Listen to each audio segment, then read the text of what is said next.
Buenas tardes, ¿cómo están? Vamos a esperar que vaya sumándose la gente mientras escuchamos Lagos de Federico Camaralac. Ya saben que siempre empiezo mis vivos y mis entrevistas con música de mi hijo, Federico Camaralac. Hola Rosa, ahí está Roberto, muy bien, vamos Roberto. La música. Vamos a dejar de ahí de fondo. ¿Qué te parece? Hola Hola Ana, Roberto, ¿cómo ¿cómo andás? estás? Muy bien, Muy bien, ¿vos? esperando la entrevista. Bien, bien, bien. ¿Cómo te Sí, trata el así es. veranito europeo? Lindo, está lindo, ahora un poquito menos de calor, pero está hermoso. Me gusta el verano. ¿A vos? Me mataste. Era yo la que hacía las preguntas. No. El verano, a mí me gusta el calor, pero si estoy en una playa o estoy en un lugar de veraneo. Si no, soy más del frío que del calor. Hola Tamara, después te va a tocar a vos, Tami preciosa. Hola Tami. Rosita vi que está también por ahí. Rosita, una Sí, gran sí, amiga. sí, no la alcancé a saludar. Acá están saludando a las buenas tardes a los dos. Buenas Gracias, tardes. gracias Parmigiani también desde Miami, una amiga también.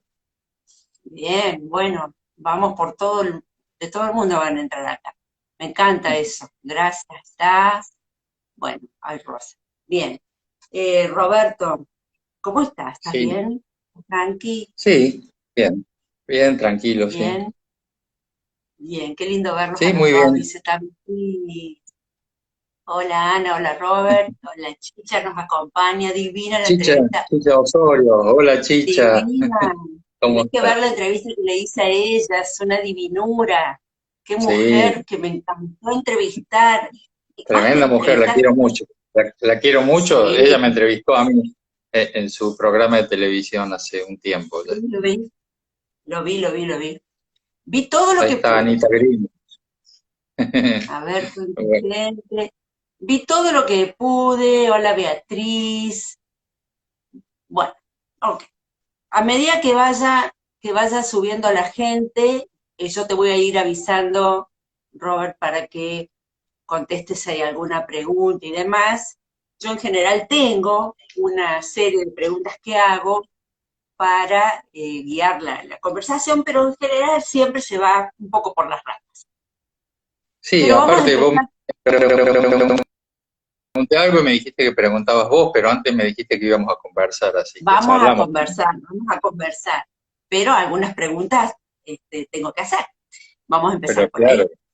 sí, Eh, Roberto, vamos a explicarle a la gente que entra y no te conoce, vamos a decir solamente que Roberto Lapid es cordobés, hijo de inmigrantes, como puse en mi posteo, estudió Bellas Artes, después Arquitectura y después empezó a escribir novelas, pero en el medio escribía notas para distintos medios gráficos y fuiste y ejerciste la arquitectura por muchos años o por varios años, y después es como veo como una especie de círculo que nunca dejaste nada, nunca dejaste ni las bellas artes, ni la arquitectura, ni el escribir. ¿Está bien eso? ¿Te representa lo que digo? sí, sí, así es. A veces algunas actividades han ocupado más tiempo que otras, pero es así. Siempre he intentado hacer lo que me gusta hacer. Bien, bien, ya después te voy a preguntar un poco de eso, pero a mí me gustaría, como yo te había dicho, a mí me gustaría, siempre todas las entrevistas, voy un poco para atrás en el tiempo, porque cuando conoces un poco el pasado de la persona, entendés a dónde está en este momento. Para mí, tengo esta creencia, yo tengo esta creencia. Para entender cómo una persona llegó a donde está, primero hay que conocer dónde empezó. Y yo quisiera saber, se te va un poquito tu señal. ¿Estás en un buen lugar con buena señal? Porque se te va por ahí la Eh, imagen tuya. la señal es buena, pero sí noto que se entrecorta bastante. Sí, Pero yo en no sé si... general es buena señal. Pero bueno, va y viene. Las señales Bueno, van y vamos vienen viendo. como tantas Y cosas. que la gente nos diga, por favor, que la gente nos diga, y va a haber un delay hasta que nos responda la gente, siempre hay un delay. Está Marta Lapid, Mi hay hermanita, un pequeño... mi hermanita. Contame, Roberto, cómo era el niño Roberto? Uh. ¿Con qué soñaba el niño Roberto? ¿Qué quería ser y hacer? Bueno, siempre me gustó lo que fuera creativo.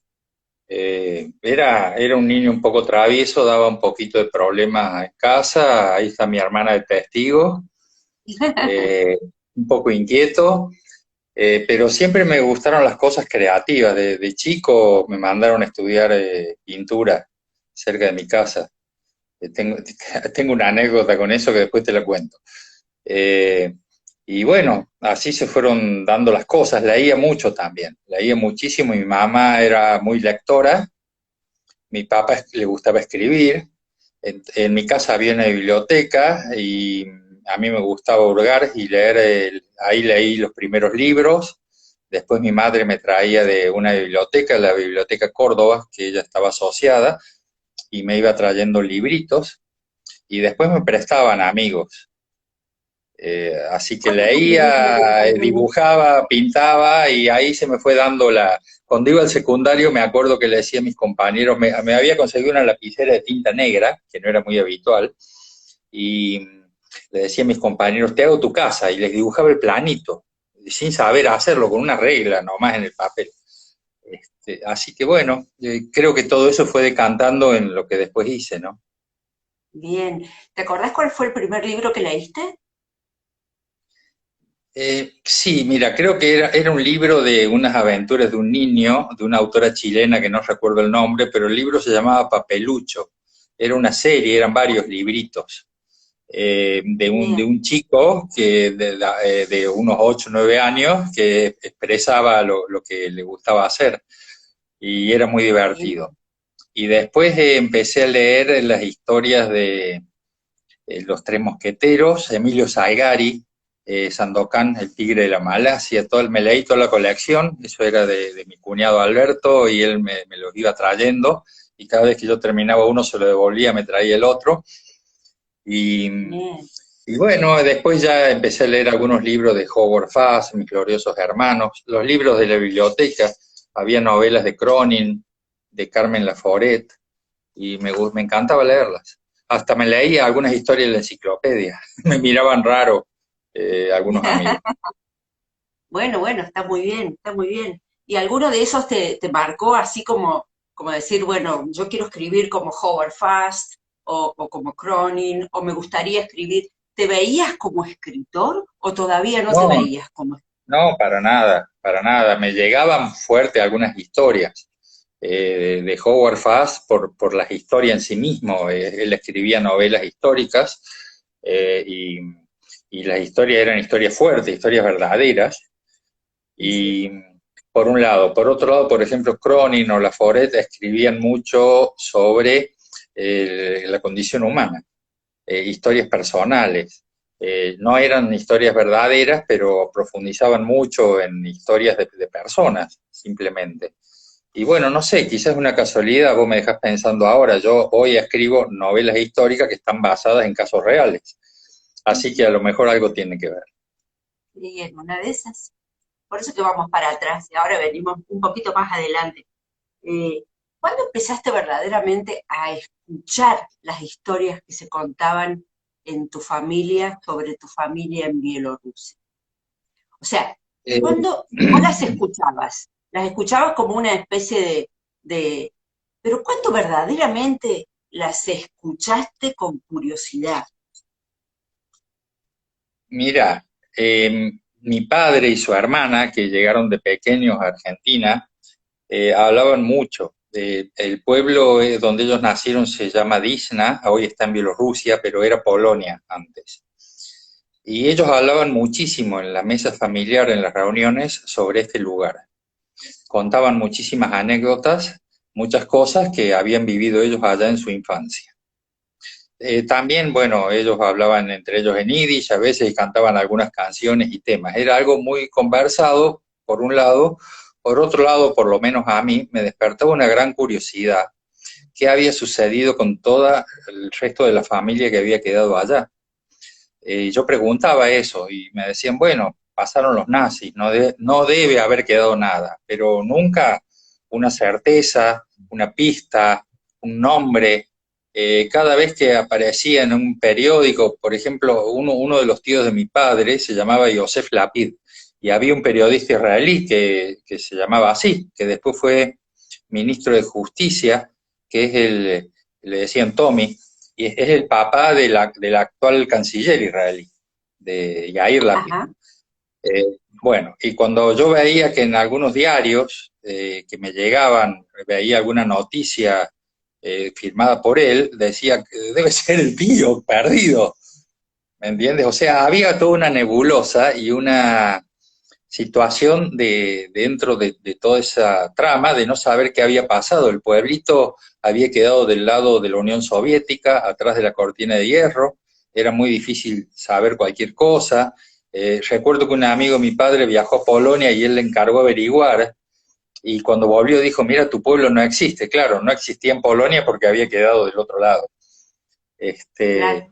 así que bueno, la curiosidad la tenía siempre. Y bueno, después hubo un par de sucesos que permitieron eh, aclarar algunas cuestiones. Bien, bien, a ver, este, eh, había, o sea, cuando te decidiste, vamos un poquito para atrás incluso, empezaste Bellas Artes. ¿Por qué empezaste Bellas Artes y no empezaste arquitectura primero? ¿Qué pasó ahí en el medio? ¿Cómo fue? Porque te gustaba escribir, te gustaba leer, no te veías como escritor, te gustaban las pinceladas y de pronto la arquitectura. ¿Cómo fue? ¿Qué maraña había en la cabeza ahí? ¿O había Mira, mandato? ¿Había algún mandato en la casa? no, no, ningún mandato. Yo soy el primer arquitecto de mi familia. Mi hermana hace neurociencia y los demás eran todos contadores. Después Ya le voy a sí, agarrar esa parte. sí, después, bueno, mis dos hijos son arquitectos y muchos sobrinos, así que fue una cosa que después se popularizó, por llamarlo de alguna manera, entre comillas, en la familia. Eh, Mira, cuando empecé la facultad yo me inscribí en las dos carreras. Me gustaron las dos cosas, me llamaron la atención. Mi padre tenía un amigo pintor, Kriboruk, eh, y que a veces, un par de veces venía a mi casa él.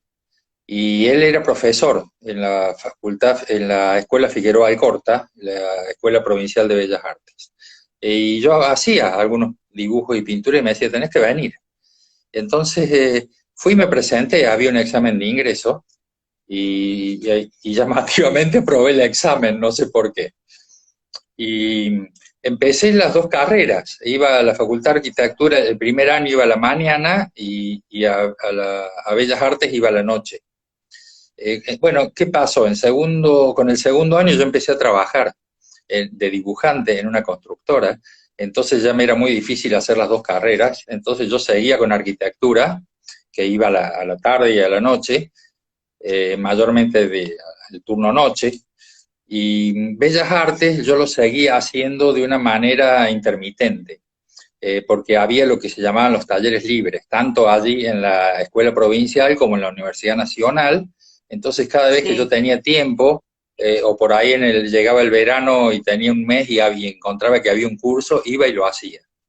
Y después bien. volví a hacer eso cuando me recibí de arquitecto, lo volví a hacer por bastante tiempo y creo que lo seguí haciendo toda mi vida, hasta el día de hoy. Tomo cursos, ahora muchos online, pero en aquel momento iba cerca de mi casa hay un taller, una galería de arte que tiene un taller de pintura y nos juntábamos ahí varios pintores que nos gustaba y era como una distensión. Yo me escapaba de mi oficina y a última hora y me iba allí.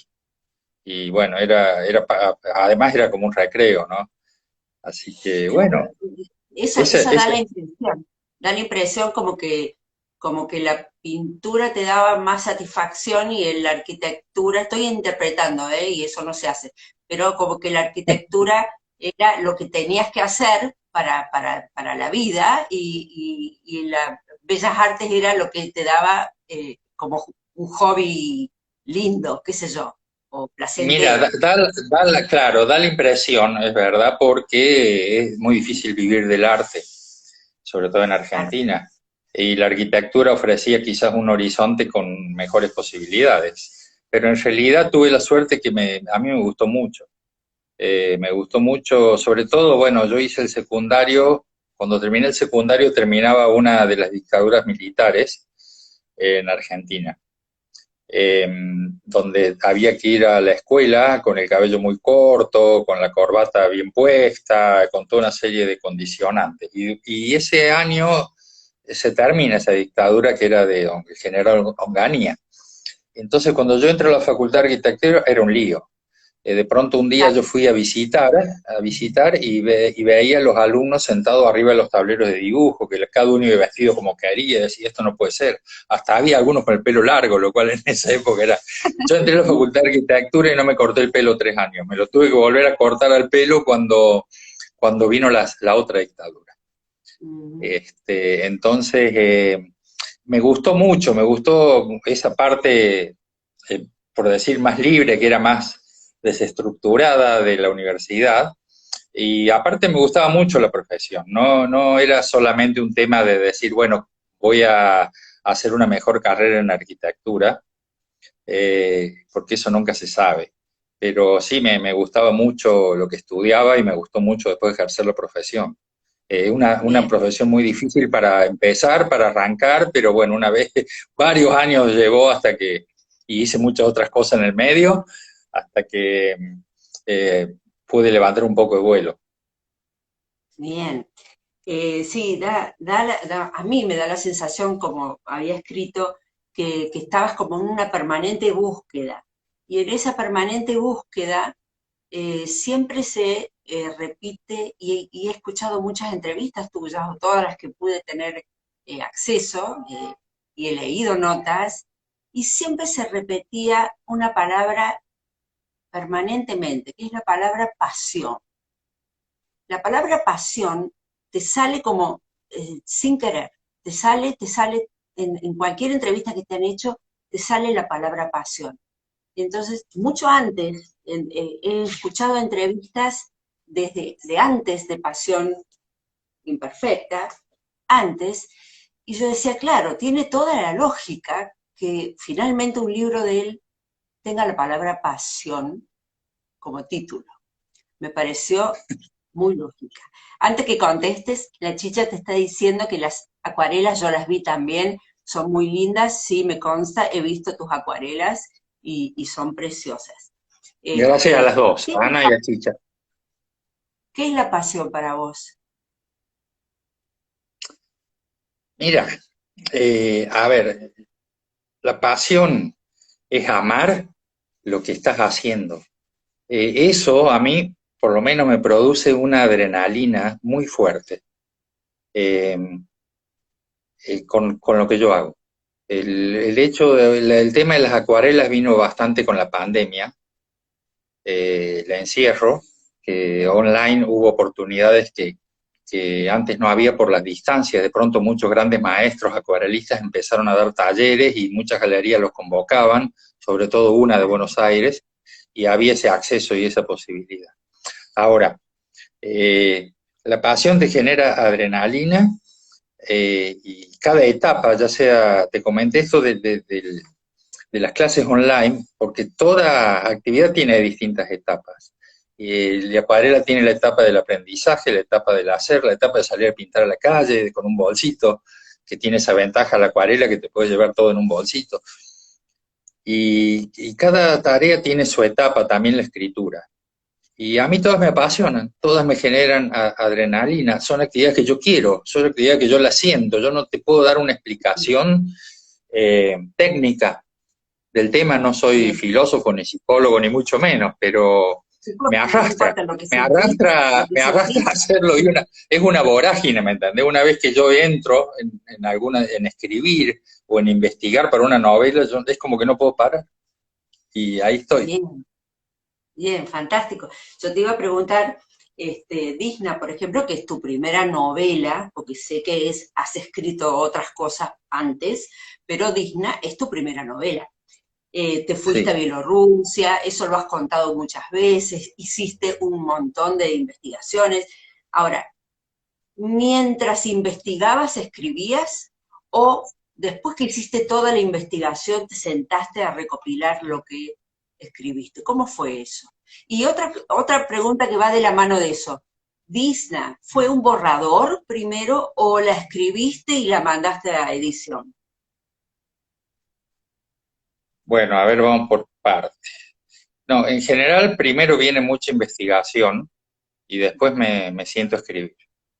En el Bien, caso de Disney era esta investigación familiar que duró varios años, que logramos finalmente saber qué había pasado con cada una de estas personas de la familia en ese lugar durante el Holocausto.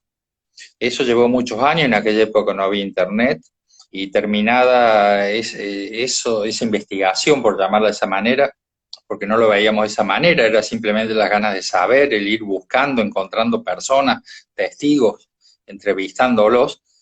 Eh, Terminado eso, yo sentí la necesidad de escribirlo, y empecé a escribir un relato. Eh, yo fui a Bielorrusia, Bielorrusia fui ya terminado el tema, y ya escrito, porque, bueno, un país un poco difícil, sobre todo en aquel momento, todavía hoy es el único país soviético que queda gobernado por un dictador y no fue fácil entrar, me dieron una visa por poquitos días, y bueno, entonces, bueno, ya me perdí en la segunda pregunta que me habías hecho. si Disna fue un borrador o lo escribiste de una. Sí. Ah, no, no. Disney era un borrador, era un relato y yo dije, esto no lo va a leer nadie, solamente algún familiar. Entonces empecé a armar una Bien, novela porque tenía otros materiales que yo quería poner allí. Tenía otras historias que yo pensé que podían conjugarlas y armé la novela y era un borrador y lo llevé a un par de editoriales. Y una fue la editorial El Emporio de Tamara, que está por aquí, si todavía está. Y sí, sí. Tamara le gustó y me llamó. Y me dice, este es una buena protonovela, o sea, quiere decir que podría ser una novela. Hizo algo muy particular conmigo ella, por lo cual yo le voy a estar siempre agradecido. Eh, Ella llamó a una correctora de textos, que además de correctora de textos, me enseñó mucho y nos juntábamos los tres una vez a la semana a trabajar sobre mi novela. Y terminado ese periodo que duró un par de meses, sentí como que el libro estaba listo. Y Tamara me dijo lo mismo y ella cometió el desatino de editarlo. Y en 2 meses se agotó la primera edición. Así que, Ahora, bueno, decime, Roberto, decime una cosa que me da mucha curiosidad. Cuando terminás de escribir el libro y ves el hijo terminado, lo ves al hijo terminado, tiene todos los deditos, está sanito, ¿cómo festejás? ah, bueno, nunca se termina. Los festejos y las celebraciones con los libros son momentos. Para mí un libro tiene muchas etapas, pero hay tres que son muy marcadas. La primera es la etapa de investigación, por ejemplo, por ejemplo, en el último libro yo conseguí papeles y que eran muy difíciles de conseguir. Cuando los obtuve yo celebré. Entrevisté testigos que eran difíciles de llegar, los hijos de los protagonistas del libro, otros familiares. Cuando terminé esas entrevistas yo celebré para adentro, pero celebré. Cuando salió el Bien, libro, cuando salió el libro, cuando lo escribí y cada vez que terminaba un capítulo era una pequeña celebración. Cuando lo terminé bien, también. Y después acompañar. La primera etapa investigar, la segunda escribir y la tercera acompañar, porque el libro sale y a mí me gusta acompañar. así como la investigación me ha llevado a muchos lugares y a muchas personas que yo no me imaginaba nunca, eh, y he aprendido mucho con eso. Y también el hecho de acompañar el libro, ir a las ferias del libro, los encuentros con los cafés literarios, distintas presentaciones, hacer notas o hacer estas charlas que estamos haciendo ahora, es una linda manera de acompañar la tarea que uno está realizando y de compartir esa pasión de la que vos me hablabas al principio, porque las pasiones Ujú, son lindas para compartirlas. totalmente. Sí, así es. Hay una frase que leí, hay una frase que leí, acá me están diciendo cosas, espera, antes de seguir, dice, ¿qué preguntas Aus, originales? Bueno, gracias. Buenas tardes desde Tras la Sierra. Después dice, a ver, acá hay un comentario largo que dice Tamara. Contá, Roberto, lo que te pasó al viajar a Bielorrusia. Lo sorprendente al describir paisajes que sin conocerlos eran idénticos. A ver, eso me encantó. Paisajes que eran idénticos sin conocerlos que los habías descrito en tu texto. A ver, sí, ¿cómo es eso? Bien, pasaron Tami, dos cosas. gracias. Gracias, Tami. Pasaron dos cosas con eso. Una que yo tenía esta curiosidad por Disney. Y mientras íbamos investigando esto de la familia, pues, que yo quería averiguar, una vez que supimos que Disney existía y dónde estaba, cómo obtener material de ahí. Entonces yo me comunico, no me acuerdo cómo, ahí ya creo que ya había internet, sí, y en ese momento recién comenzaba el internet. Entonces yo le escribí un mail al ministro de Relaciones Exteriores de Bielorrusia y me contestaba. Y entonces ese hombre me contactó con un historiador, eh, Tommy Wisniewski, polaco que vive en Bialystok. Y ese hombre se dedica a recolectar muchas cosas, se dedica a recolectar cosas, tiene una empresa que se llama Judaica, pero él no es de confesión judía, pero bueno, que lo que quedaron mayormente de los judíos europeos fueron cosas, porque ellos no están. Entonces él me empezó a enviar libros sobre Disney, me envió censos de la población donde figuraban mis abuelos y sus familiares. Eh, entonces me enviaba fotos y postales. Y así como eso, tuve otras maneras de ir consiguiendo otro material. Esto hizo que cuando yo llegara al lugar, que yo ya tenía el libro escrito, yo había puesto muchas descripciones. Y cuando llegué al Ah, lugar, yo me mirá. encontré que lo que yo estaba mirando, yo ya lo había visto. Todo lo que yo veía, yo ya lo conocía, ya lo había visto, de tantas descripciones y leer relatos. Aparte, un amigo Edgar Wilfewer, sobreviviente del Holocausto, Edgar, Sí, sí. él habla muy bien el polaco y me llegaban muchos textos en polaco. Cuando no eran muy largos, nos juntábamos en un bar. Yo tenía un negocio en ese momento, un comercio, y nos juntábamos en el bar al lado y Edgar me traducía lo que decía. Qué Algunas lindo. me llegaban en yiddish, algunas cuestiones, y me las traducía el More Aaron Bresler. Eh, y entonces, claro, al llegar ahí me pasó eso y otra cosa que me pasó, por ejemplo, a mi padre le gustaban un cierto tipo de árboles, los álamos plateados y ciertas plantas que había en mi casa y esos árboles él los había puesto en la puerta de mi casa. Había sacado los paraísos, había puesto eso, pero a él le gustaba y cuando yo llegué a Disney había grandes bosques muy densos que eran donde los partisanos peleaban, los hermanos Bielski, no sé si oíste hablar de ellos, eh, y y los árboles eran todos álamos plateados. Y las plantas que yo veía eran esas plantas que yo había visto en mi casa. O sea, creo que le quedó como Oh, una memoria oculta que lo llevaba claro, a claro, eso. claro, claro. Bueno, Qué esa es la maravilla, ¿no? anécdota que comenta Tami de describir paisajes sin conocerlos y que después eran. Después cuando veíamos las fotos, las casuchas de madera de Disney, porque es un pueblito que ha quedado en la historia, eran iguales a las que yo escribí. Qué lindo, qué lindo. Y los otros edificios también, las calles del pueblo eran iguales, eran calles de tierra, de cierto ancho, del tipo de construcción, el material que se usaba. Así que bueno, eso pasó. Una maravilla. una maravilla. A Tami y Eh, a otros amigos les gustan esas anécdotas. Yo no sé si tienen tanto que ver con la literatura, veo que un poco sí, tiene pero mucho que ver, todo, esto, claro que tiene que ver, claro que tiene que ver. Tiene que ver con tu forma de escribir, con tu imaginación, con tu fantasía, ¿no? Sí tiene mucho que ver. A ver, eh, te hago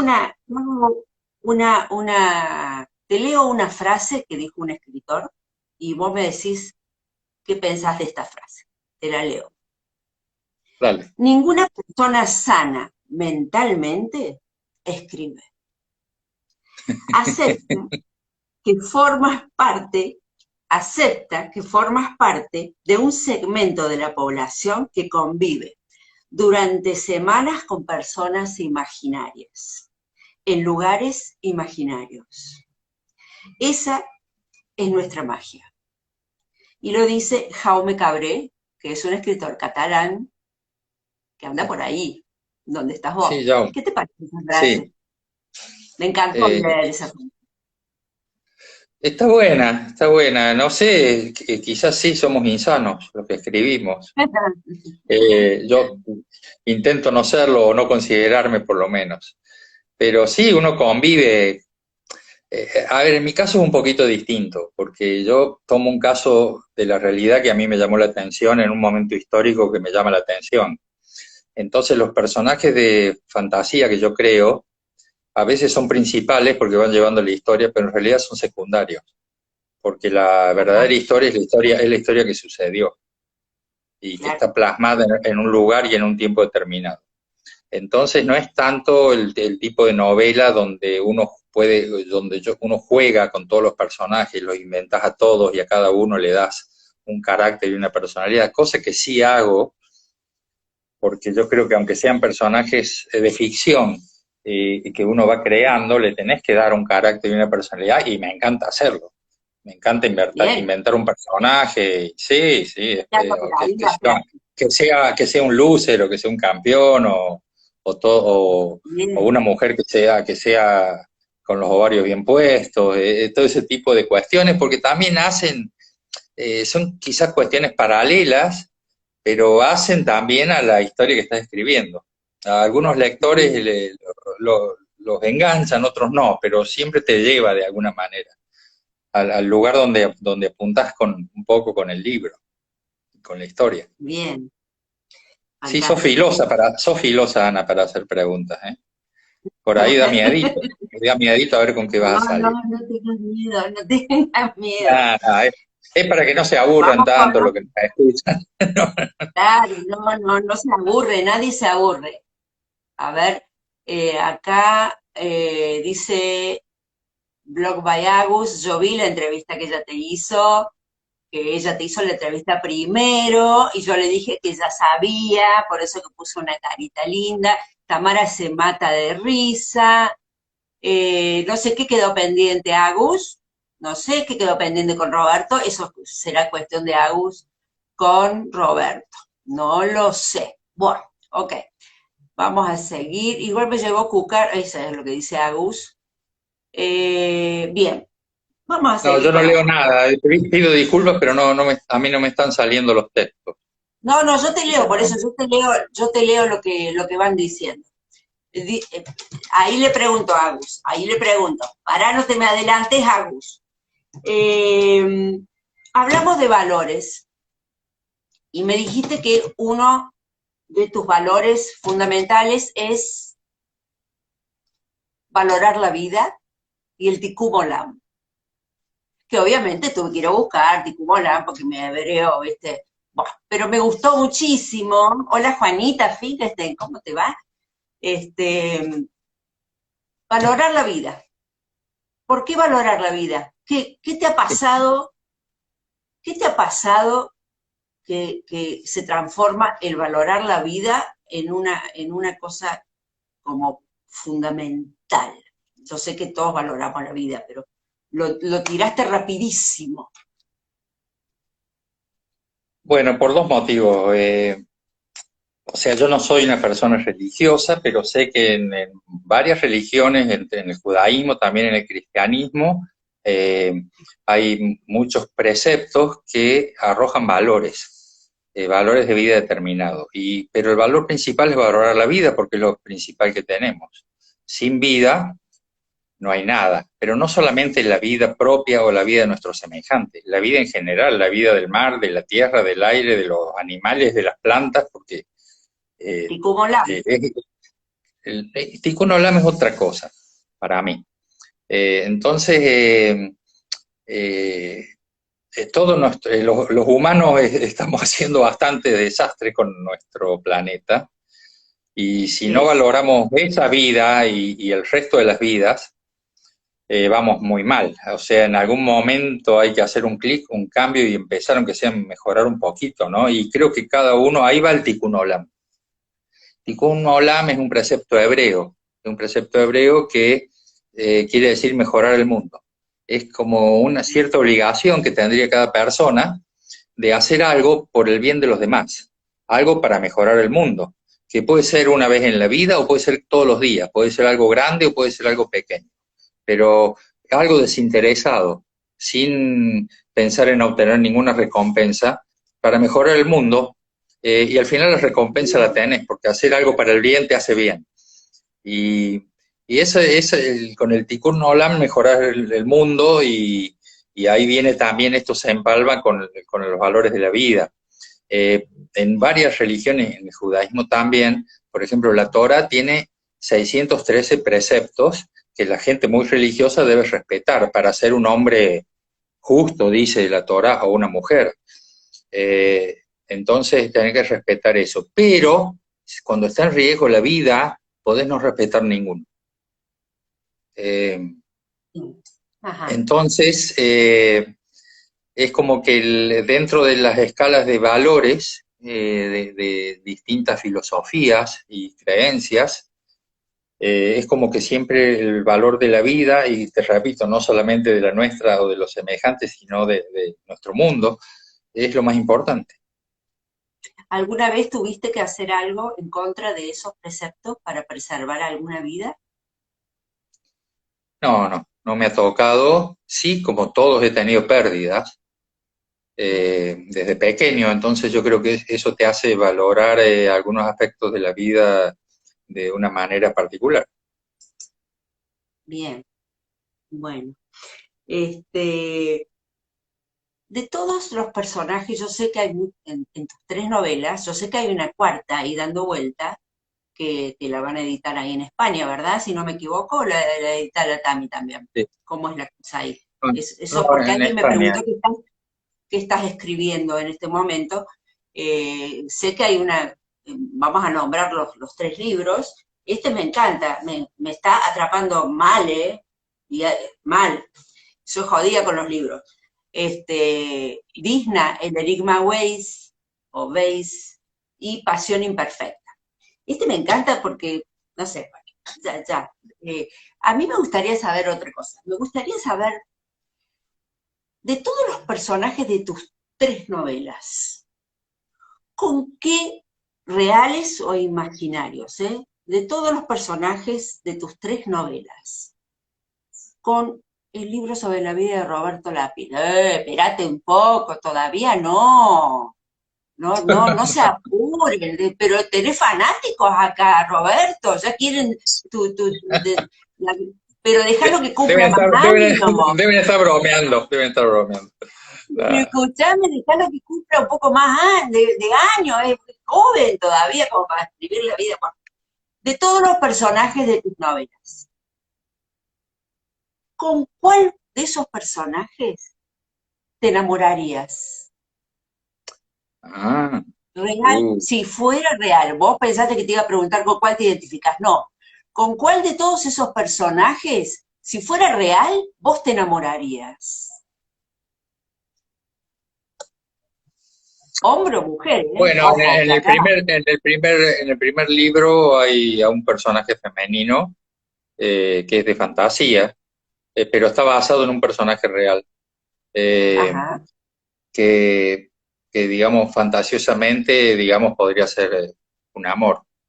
Y en algún otro libro también hay algún personaje. En general, A ver, en mi último libro, por ejemplo, una de las protagonistas son dos, es Hedy Lamarr. Hedy Lamarr, una mujer muy fuerte.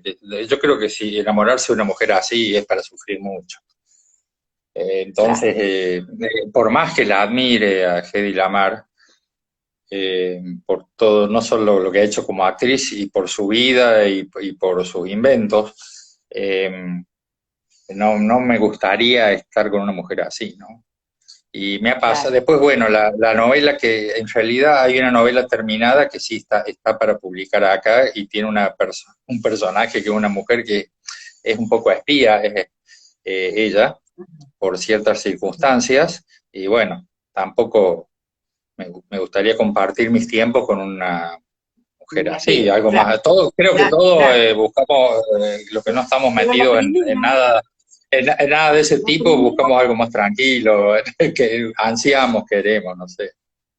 Roberto, la primera que dijiste que sí te enamorarías, ¿qué características tiene? Ah, me estás llevando a un lugar donde no sé si quiero ir. Ah, Eh, bueno, listo, lo dejamos ahí, bueno, ¿eh? es una persona, no, ese personaje es una mujer muy tranquila, muy paciente, muy compañera, eh, Bien. muy inteligente, eh, muy activa, muy de tomar decisiones. Me estás describiendo el Eso, personaje, ojo, no te olvides. sí, sí. No, no, es el personaje es así. Sí, la estoy pensando mientras te lo digo. Bien, perfecto. Bueno, pero nos Ese corremos un poquito. personaje, a ese personaje le tocó eso, le tocó ser eso. Bien, perfecto, perfecto. Está clarísimo. Vamos a otra, vamos, salgamos de ahí, salgamos de ahí. Eh, momento de historias ocultas. Yo tengo una sección en mis entrevistas que se llama Las historias ocultas. A ver, Me encantaría que me digas una anécdota que te haya pasado en la vida, que puede ser graciosa, puede ser no graciosa, puede ser triste o alegre, pero si tiene el picante de que nunca se lo hayas contado a alguien, mejor. que nunca le haya contado una anécdota fuerte. No, eso no es una condición sine qua non, no. Si tiene ese picante, mejor. Tengo varias. Eh, Venga. a ver, hay una que me pasó y que yo no quería comentarla mucho y se la comenté a una persona y esta persona la comentó públicamente en la presentación cuando yo presenté en Córdoba El Pasión Imperfecta. Entonces, desde ese momento, cada vez que voy a un lugar me preguntan por eso. Eh, y se refiere simplemente a un llamado telefónico que me asustó. Cuando yo ejercía como arquitecto, hacía casas, hacía locales, hacía muchas cosas, ¿no? Y esto abro un paréntesis. Y empezaba, y después empecé a buscar clientes, inversores, para poder construir otro tipo de vivienda. Y cuando yo lograba vender, ubicar un departamento, algo así, yo tenía el estudio al lado de mi casa. Entonces yo entraba corriendo a mi casa y subía a los sillones, daba una vuelta y me iba. Y mis chicos me miraban, que eran chicos, y pensaban, ¿a este qué le pasa? Después ya sabían de qué se trataba. Pero al principio pasaba eso, era la celebración que vos decías, ¿no? Ah, Entonces, bien. que duraba segundos nomás, pero era como una necesidad para poder seguir. Este, bueno, y resulta que yo estaba trabajando con la investigación del Pasión Imperfecta y yo había entrevistado al hijo de los dos protagonistas, uno es Fritz Mandel y la otra es Hedy Lamarr, una actriz de Hollywood, había encontrado al hijo, habíamos hecho algunas entrevistas vía Skype, él vive en Hollywood, claro. Entonces, en una de yo estaba acá en España, en la casa de mi hija en ese momento, y en una de las conversaciones con él me dice, mira, están haciendo un documental sobre la vida de mi madre, se llama Bombshell, yo te voy a poner en contacto con la directora, porque ella quiere saber algo de la familia Mandel, y yo sé que vos estás en contacto. Le digo, sí, además los contacté a ellos entre ellos, a los Mandel con los Lamar, que no son de apellido Lamar, y cuando hablo con la directora, tuvimos un par de charlas, conversaciones, intercambiamos un par de ideas, y me dicen, te van a llamar de la producción, porque, bueno, y al paso un rato suena el teléfono y dice, le llamo de la producción, le voy a pasar con la productora. Y me dicen, hola, le habla Susan Sarandon. Y yo le digo, perdón, usted ¡Ay, ganó un Oscar. no! Me dice, sí, más de uno, me dijo. Entonces le digo, bueno, pero ¿y usted es la de Thelma Lewis? Sí. Entonces ella me dice, vea, yo le quiero, más allá de la información que usted le pasó a la directora del documental, nosotros queremos estar en contacto con esa gente. Entonces, si usted nos puede facilitar los datos, los teléfonos, los mails, yo le agradezco. Entonces le digo, vea, yo los tengo que ver esta tarde porque el hijo de Fritz Mandel vivía cerca de Barcelona, yo estaba en Barcelona, y lo iba a ver. Digo, lo tengo que ver esta tarde, yo le voy a pedir permiso. Y si él me dice que sí, yo le paso los datos. Usted me da un mail. Dice, sí, yo le voy a dar un mail, pero para darle el mail, dígame qué necesita usted. Le digo, bueno, yo sé que ustedes tienen un archivo donde están las cartas entre estos dos, que son los personajes de mi novela, que llegan mucho más allá de donde termina mi novela. Me dice, ¡Ay, sí, qué yo tengo bien! esas cartas. Dice, deme usted su mail. Y yo le paso el mail y a los 2 minutos tenía los archivos con las cartas entre ellos escritas en alemán en mi computadora. Y bueno, después sí, hablé con Mandel y le pasé los datos a ella y se comunicaron. ¡Qué Este, hermosura! y bueno, a mí, ¿qué pasó? En ese momento yo estaba en un piso alto y corto la conversación y yo digo, uy, estuve hablando con Susan Sarandon. No puede ser. ¡Qué A mí esto me está llevando a personajes de lugares que yo no imaginaba. Y yo bajo corriendo, doy una vuelta y ya, pero ya no era la misma situación. Y mi hija me dice, ¿qué te pasa? Y le digo, no, es que acabo de hablar por teléfono con Susan Sarandon y subo de nuevo y se quedaron mirándome. Bueno, y son qué cosas que pasan bueno! a veces. ¡Qué Tengo otras lindo! distintas, anécdotas tengo muchísimas, pero no sé si puedo elegir una. Cuando llegué a Bielorrusia me detuvo la KGB, por ejemplo. ¡Ay, ay, Eh, ay! Porque yo no sabía por qué me detenían, me llevaron a un cuartito sin ventana cerrado donde había un oficial así lleno de estrellitas acá en el cuello y me hablaba en ruso y yo no hablo ruso, lo único que sé decir en ruso es que no hablo ruso. Niet, Bien, niet panimay paruski, no, yo no hablo ruso, que lo bien, aprendí de mi padre también porque Disna estaba al lado de Rusia cuando estaba en Polonia, entonces a él le habían enseñado a decir eso, por si se cruzaba con un ruso, yo no hablo ruso. claro. Entonces al final hicieron pasar, yo viajé con un traductor, porque nadie habla inglés ni ningún otro idioma parecido en esa zona. Claro, claro.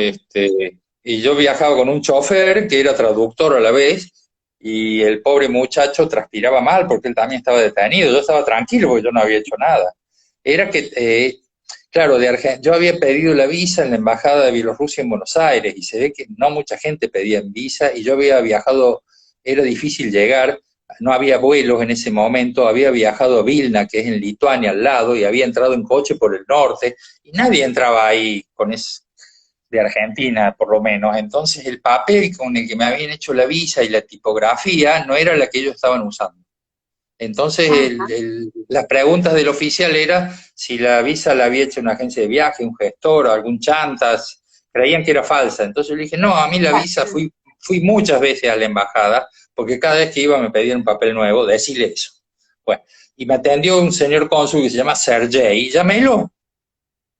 Bueno, entonces dice, si usted me espera, le digo, ve, acá estoy muy encerrado, y me dejó salir al patio. Había unos soldados en el patio y nos quedamos ahí en el patio con los soldados.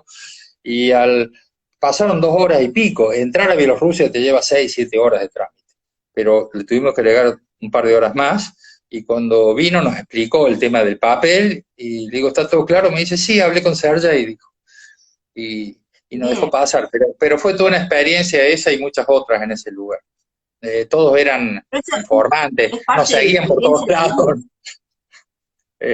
La Parte de la verdad que experiencia del libro, ¿no? sí, Absolutamente parte del libro, porque son como cosas colaterales del libro mismo o de la sí, investigación. esa Ahora, Bielorrusia es para escribir otro libro, algún día. ¿Lo vas a escribir? No sé. Capaz que sí. Vos sabés, aunque no lo creas, se nos está terminando el tiempo, porque lo que pasa con estas entrevistas es que pasa el tiempo realmente rápido, muy rápido, y para guardarla no nos podemos pasar de cierto tiempo. Y Bueno, yo quisiera preguntarte esto, si vos no tuvieras a tu abuelo 5 minutos delante tuyo, ¿qué le dirías? ¿a cuál de ellos? Al de allá de Disney. Ah, al abuelo de Disney. Eh, Cola Cabot. ¿Vos sabés lo que es Cola Cabot? No, todo col, Cola Cabot no, es una frase todo, no, mi hebrea, es una hebreo, frase, bueno, no tiene una traducción literaria, pero es como decir, todo está bien. todo está Eh, bien. Entiendo. Lo que vos hiciste está bien. Eh, Esto es fantástico, te felicito. Todo junto, resumido en esas dos palabras que son dos palabras, ¿no? Porque se escapó, salió del lugar, vino él, trajo a su mujer, trajo a sus dos hijos, mi padre y mi tía, y hoy estamos todos en este mundo por él, porque él hizo eso. Así que bueno, Cola acabó del abuelo. Bien, bueno, muy lindo. Me encantó eso, lo voy a meter dentro mío a eso, me encantó. Bueno, se nos está acabando. Bueno, ¿Querés contar algo más?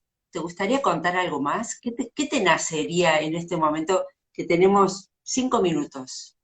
5 es mucho tiempo, pero pasa rápido, como vos decís. Primero que todo, te quiero agradecer por el interés en mi trabajo, en lo que yo hago, en, en- por las preguntas que me has hecho, que muchas son personales, pero todas relacionadas con el trabajo que uno hace, porque hay mucho de lo personal en, en todo lo que uno hace, por supuesto. Y bueno, creo que me han preguntado lindo y bien. Y también le quiero agradecer a los que nos acompañan, porque hoy en día es que hay tanta oferta, tanto Zoom, tantas cuestiones de pronto que estén acá al lado mío y al pie, es algo que yo valoro muchísimo, más estando lejos de, de Bien, donde he vivido toda mi vida, ¿no? Así que eso, mandar un abrazo a cada uno, a vos especialmente, eh, y a disfrutar y a hacer lo que se pueda hacer que a uno le guste hacer. excelente. Me encanta. A mí me gustaría saber cómo te sentiste durante la entrevista, porque más allá del momento que te sentiste muy tocado personalmente, te digo, mis entrevistas son personales, pero no son, nunca pregunto nada privado, de tu vida privada. Nunca pregunto nada de la vida privada de la persona. ¿Se entiende la diferencia? Pero Sí, siempre es sí, personal. sí, sí. Mira, Siempre es me he personal. sentido muy cómodo, me gustaron tus preguntas, coincido con algún comentario de de que has preguntado diferente y bien, la verdad que han sido lindas preguntas, no me he sentido incómodo en ningún momento. Eh, yo no tengo problemas, intento ser transparente en algunos aspectos, o sea, lo que pasa es que yo creo que las intimidades de cada uno no sé si a los demás le interesan. No, no, yo, Creo que no, creo intimidad que no. por ahí entramos en un terreno de un poco entre el chisme y el cholulismo y ese tipo de cosas. No, Entonces no, sí, hay no. gente que por ahí me preguntan cosas personales en alguna entrevista, pero en general nunca sin cruzar la línea, como vos lo has hecho con todo respeto y con y con una cancha, lo hiciste con una cancha bárbara porque tenés, la verdad que tenés una gimnasia en preguntar, porque sos médica, has estudiado, sos coach, eh, y bueno, lo haces muy bien.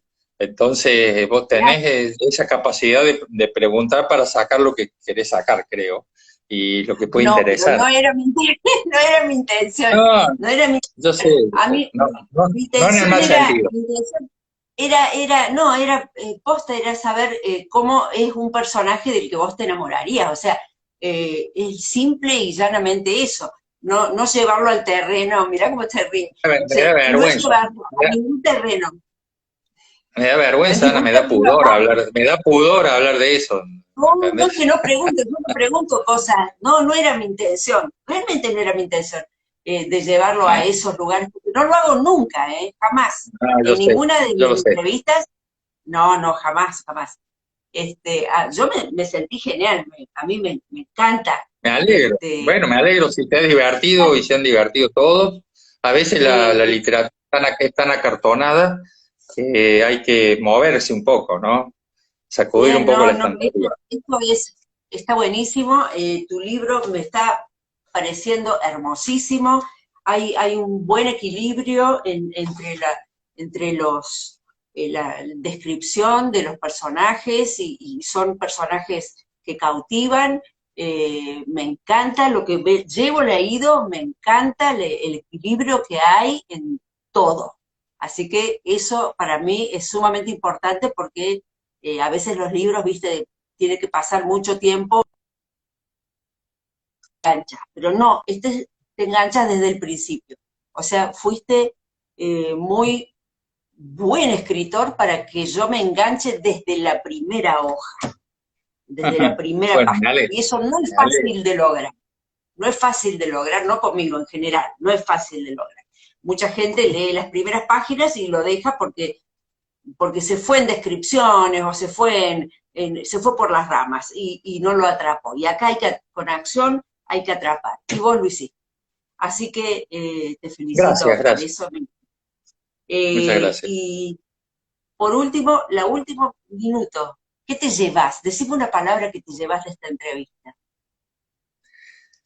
Bueno, vos nombraste una pasión.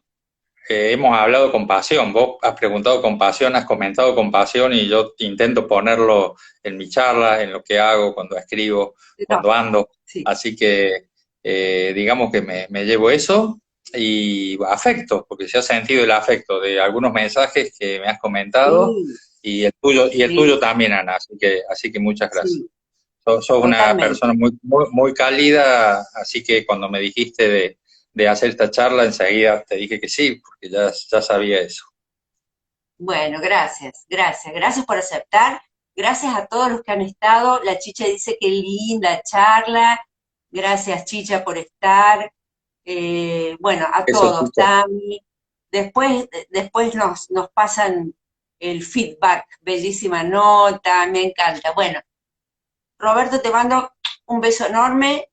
Que sigas con tus nietos disfrutando ahí en Barcelona, más me quisiera yo hacer lo mismo con mi nieta, así que disfruta mucho porque eso es lo que más importa, es lo que más importa. Bueno, yo te Disfruta. mando mucho cariño, un abrazo. Has hecho una entrevista distinta, diferente a lo que suele ser, así que te felicito de nuevo. Y bueno, muchos Gracias, cariños y muchas gracias. gracias a todos, nos vemos pronto, nos vemos pronto. Chao, Vale, chao. chao.